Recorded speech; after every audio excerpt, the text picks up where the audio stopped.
بسم اللہ الرحمن الرحیم۔ السلام علیکم۔ زندگی کی راہ چینل میں خوش آمدید۔ صرف 5 منٹ کا مدرسہ قرآن و حدیث کی روشنی میں۔ 1 تاریخ صابان المعظم کی۔ نمبر 1، اسلامی تاریخ۔ حضرت خالد بن ولید رضی اللہ تعالیٰ عنہ۔ حضرت خالد بن ولید رضی اللہ تعالیٰ عنہ کی بہادری اور شجاعت سے کون نا واقف ہوگا۔ انہوں نے اسلام کی خوبیوں سے متاثر ہو کر صلح حدیبیہ کے بعد اسلام قبول کر لیا۔ ایمان لانے سے پہلے کفار کی طرف سے جس جوش و خروش سے میدان جنگ میں شریک ہوتے تھے، اسلام لانے کے بعد اس سے زیادہ جوش و بہادری کا مظاہرہ کیا اور ساری زندگی اسلام کی حمایت اور کفار کی مخالفت میں گزار دی۔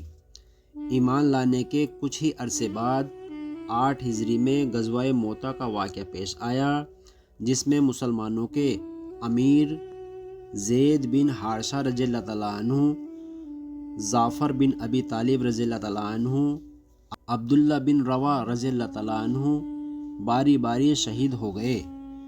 پھر حضرت خالد بن ولید رضی اللہ تعالیٰ عنہ امیر بن گئے اور اللہ تعالیٰ نے ان کے ہاتھوں مسلمانوں کو فتح عطا فرمائی۔ فتح مکہ کے موقع پر بھی رسول اللہ صلی اللہ علیہ وسلم نے ان کو لشکر کے ایک حصے کا امیر بنایا۔ حضور صلی اللہ علیہ وسلم کی وفات کے بعد حضرت ابو بکر صدیق رضی اللہ تعالیٰ عنہ نے ان کو مرتدین سے قتال اور مسیلمہ کذاب سے جہاد کرنے کے لیے بھیجا، جس میں ان کو فتح نصیب ہوئی۔ اسی طرح روم اور فارس کی فتح میں بھی ان کا بڑا دخل رہا۔ انہی صفات کی وجہ سے رسول اللہ صلی اللہ علیہ وسلم نے فرمایا، خالد بن ولید اللہ کی تلواروں میں سے ایک تلوار ہے جس کو اللہ نے کفار و مشرکین کے لیے نیام سے نکال رکھا ہے۔ نمبر 2، اللہ کی قدرت، جانوروں کے فوائد۔ اللہ تعالیٰ نے دنیا میں جتنے جانور پیدا کیے تقریباً سب انسان ہی کے فائدے کے لیے ہے۔ کوئی سواری کے کام آتا ہے تو کوئی بوجھ ڈھونے کے کام آتا ہے، کسی کا گوشت کھاتے ہیں تو کسی کا دودھ پیتے ہیں۔ مزید یہ کہ دودھ سے ملائی، مکھن اور گھی نکالتے ہیں اور طرح طرح کی مٹھائیاں بناتے ہیں۔ اسی طرح کسی کے اون سے کمبل، قالین تو چمڑے سے موزے، جوتے اور بیش قیمتی چیزیں بنائی جاتی ہیں۔ یقیناً اللہ تعالیٰ نے ہر ایک چیز کو انسان کے فائدے کے لیے بنایا ہے۔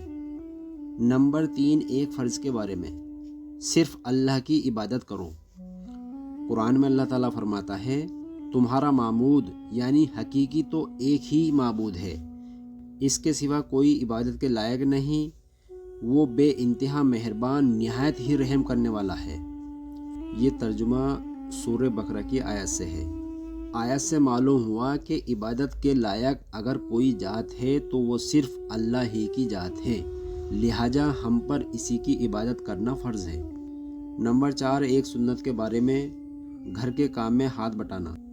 حضرت عائشہ رضی اللہ تعالیٰ عنہ سے پوچھا گیا کہ گھر میں حضور صلی اللہ علیہ وسلم کیا کام کرتے تھے۔ حضرت عائشہ رضی اللہ تعالیٰ عنہ نے فرمایا، آپ صلی اللہ علیہ وسلم گھر کے کام میں ہاتھ بٹایا کرتے اور جب نماز کا وقت ہو جاتا تو نماز کے لیے چلے جاتے۔ نمبر 5، ایک اہم عمل کی فضیلت، رمضان میں عمرہ کرنا۔ رسول اللہ صلی اللہ علیہ وسلم نے فرمایا، رمضان المبارک میں عمرہ کرنے کا ثواب ایک حج کے برابر ہوتا ہے۔ نمبر 6، ایک گناہ کے بارے میں، چند گناہ اور ان کے نقصانات۔ رسول اللہ صلی اللہ علیہ وسلم نے فرمایا، 4 گناہ ایسے ہیں جس کے کرتے وقت آدمی کا ایمان نکل جاتا ہے۔ نمبر 1، زانی کا زنا کرتے وقت۔ نمبر 2، شرابی کا شراب پیتے وقت۔ نمبر 3، چور کا چوری کرتے وقت۔ اور نمبر 4، قاتل کا ناحق قتل کرتے وقت۔ نمبر 7، دنیا کے بارے میں، دنیا کو اہم سمجھنے کا نقصان۔ رسول اللہ صلی اللہ علیہ وسلم نے فرمایا، لا الہ الا اللہ، بندوں کو اللہ تعالیٰ کی ناراضگی سے اس وقت تک محفوظ رکھتا ہے جب تک کہ وہ دنیا کے مقابلے میں دین کو زیادہ اہم سمجھے، اور جب وہ دنیا کو اہم سمجھنے لگے گے تو لا الہ الا اللہ بھی ان پر لوٹا دیا جائے گا اور یہ کہا جائے گا کہ تم جھوٹ بولتے ہو۔ نمبر 8، آخرت کے بارے میں۔ ہر ایک کو نامہ اعمال دیا جائے گا۔ قرآن میں اللہ تعالیٰ فرماتا ہے، ہم نے ہر انسان کا اچھا یا برا عمل اس کے گلے کا ہار بنا رکھا ہے اور قیامت کے دن اس کے نامہ اعمال نکال کر پیش کر دیں گے، جس کو وہ کھلا ہوا پائے گا۔ کہا جائے گا کہ تو اپنا نامہ اعمال پڑھ لے، آج تو خود ہی اپنا حساب کر لینے کو کافی ہے۔ نمبر 9، طب نبی سے علاج، شہد اور قرآن سے شفا۔ رسول اللہ صلی اللہ علیہ وسلم نے فرمایا، تم اپنے لیے شفا کی 2 چیزیں یعنی شہد اور قرآن کو لازمی پکڑ لو۔ نمبر 10، قرآن کی نصیحت۔ قرآن میں اللہ تعالیٰ فرماتا ہے، تم میری نعمتوں پر مجھے یاد کرو، میں بھی تمہیں یاد کروں گا، اور میرے احسانات کا شکر ادا کرو اور نافرمانی مت کرو۔ اللہ تعالیٰ ہمیں ان سب باتوں پر عمل کرنے کی توفیق عطا فرمائے، آمین۔